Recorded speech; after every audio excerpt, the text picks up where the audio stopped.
Railway का इतिहास रहा है मान्यवर कि रेलवे ने देश की तरक्की में अपनी महत्वपूर्ण भूमिका निभाई है। रेलवे ने देश के विकास में अपनी महत्वपूर्ण भूमिका निभाई है। लेकिन उस रेलवे के साथ आज सरकार क्या कर रही है, इसके बारे में हमें गंभीरतापूर्वक विचार करना पड़ेगा। माननीय मंत्री जी यहां पर बैठे हैं। अभी पिछले कुछ दिनों पहले कहा गया साहब 150 ट्रेनें निजी हाथों में दी जाएंगी, 50 प्लेटफॉर्म निजी हाथों में दिया जाएगा। मुझे याद है मान्यवर, एनडीए के संयोजक रह चुके हैं जाट साहब, आज इस दुनिया में नहीं है। उनको श्रद्धांजलि देना चाहूंगा इस अवसर पर। 74 में उन्होंने बहुत बड़ी हड़ताल की थी, और जो 1974 की हड़ताल थी मान्यवर रेलवे की, उस हड़ताल में मांग थी कि 5 लाख कर्मचारियों को पक्का करो। और तब रेलवे के नियमित कर्मचारियों की संख्या थी 15 लाख, ट्रेनों की संख्या थी 11,000। आज ट्रेन हो गई 22,000, कर्मचारियों की संख्या घट के हो गई 13 लाख। 74 से आज कर्मचारी हम नहीं बढ़ा पाए, रोजगार हम नहीं बढ़ा पाए। तकनीक हम बढ़ाने का दावा करते हैं, लेकिन उस तकनीक से लोगों को रोजगार की वृद्धि कितनी हुई है हम नहीं बता पाए।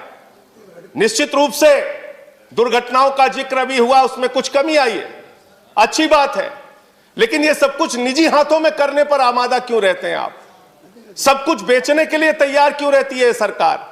कभी कहते हैं एयरपोर्ट बेच देंगे, कभी कहते हैं सेल बेच देंगे, कभी कहते हैं कोल बेच देंगे। अभी मान्यवर यस बैंक का घोटाला हुआ, लाखों लोगों के पैसे डूब गए, और उस समय सरकार का तर्क आया क्या करें साहब, ये तो निजी बैंक है। तो जो सरकारी रहता है उसको आप निजी कर देते हैं, और जब निजी हो जाता है तो कह देते हैं ये तो निजी बैंक है, हम क्या करें? ये किस प्रकार की दोहरी व्यवस्था है? ये किस प्रकार से हमारी सरकार की सोच है? सारी कंपनियों को, सारी चीजों को बेचने की जो हमारी परंपरा है, उसको उस पे सरकार को रोक लगानी चाहिए। 2-3 पॉइंट मान्यवर और कह के अपनी बात को खत्म करूंगा। आउटसोर्सिंग एक शब्द है, हर चीज को आउटसोर्सिंग करना है। आउटसोर्सिंग कितना बड़ा घोटाला है और कितना बड़ा एक कर्मचारियों के साथ धोखा है, इसके बारे में भी सरकार को विचार करना चाहिए। ठेके पे आप सब कुछ दे देते हैं, सफाई से लेके सब कुछ आप ठेके पे दे देते हैं, और जो कर्मचारी काम करते हैं उन कर्मचारियों से ज्यादा तनख्वाह पे दस्तखत करा के कम तनख्वाह दी जाती है। मांग हुई तो आपने बैंक के खाते खुलवा दिए। जो ठेकेदार है उसने एटीएम लोगों के लेके रख लिए, वो पैसा खुद निकाल लेता है तनख्वाह आने के बाद। तो मेरा ये कहना है, ये एक आउटसोर्सिंग का जो नाम देके सारी चीजों को आप बाहरी व्यवस्था को निजी हाथों में देने का काम करते हैं, वो कर्मचारियों के साथ, ठेका मजदूरों के साथ एक बहुत बड़ा शोषण है। इसके साथ साथ मान्यवर, आप नई ट्रेनें, बस सबको आपने थोड़ा समय दिया, मुझे भी कृपा कीजिए सर। आपने तेजस ट्रेन चलाई, तेजस ट्रेन में और शताब्दी ट्रेन में 5 मिनट का अंतर है, और किराए में 1.5 गुना का अंतर है। तो आप करना क्या चाह रहे हैं? जब ट्रेनें आपके पास उपलब्ध हैं, सुपरफास्ट ट्रेन उपलब्ध है आपके पास, ऐसे में नई ट्रेनें, निजी ट्रेनें लाके किराया ज्यादा लेके आप एक नए प्रकार का आप शोषण करते हैं। मैं मान्यवर आपके माध्यम से सिर्फ इतना कहना चाहूंगा कि रेलवे इस देश की जीवन रेखा है, और रेलवे की आज जो दुर्दशा है उसके सबसे बड़ी कहानी अगर आपको जाननी है तो झांसी के अंदर पिछले साल हादसा हुआ था। ट्रेन में सफर करने वाले यात्रियों की जान चली गई।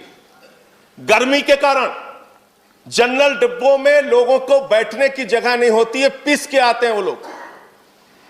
मैं आपके माध्यम से सरकार से सिर्फ इतना निवेदन करना चाहता हूं, अपने कमाऊ पूत को बेचने का काम मत कीजिए।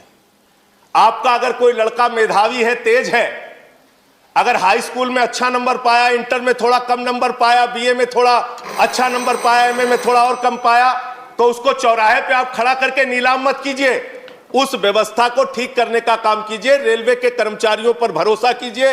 रेलवे को आगे बढ़ाने के लिए रेलवे कर्मचारियों को साथ में लेके जो सेवा अब तक वो करते आए हैं इस देश की, वो करने का काम कीजिए। रेलवे को हर चीज को निजी हाथों में बेचने की जो आपकी सोच है, उस सोच पर रोक लगाइए। मैं सिर्फ यही कहना चाहता हूं कि अगर आपको ठंड लगी है तो घर का किवाड़ा निकाल के उसको आग में जला के तापने का काम मत कीजिए।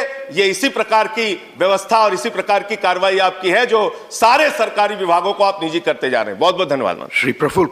कुछ मान्य सदस्यों ने एम्प्लॉयमेंट की भी बात की और कुछ ने कहा कि SC ST के भी आंकड़े चाहिए थे, तो मुझे सूचित करते हुए खुशी है कि 2018 और 19 के बीच हमने 1,18,930 लोगों को नई नौकरियां दी है।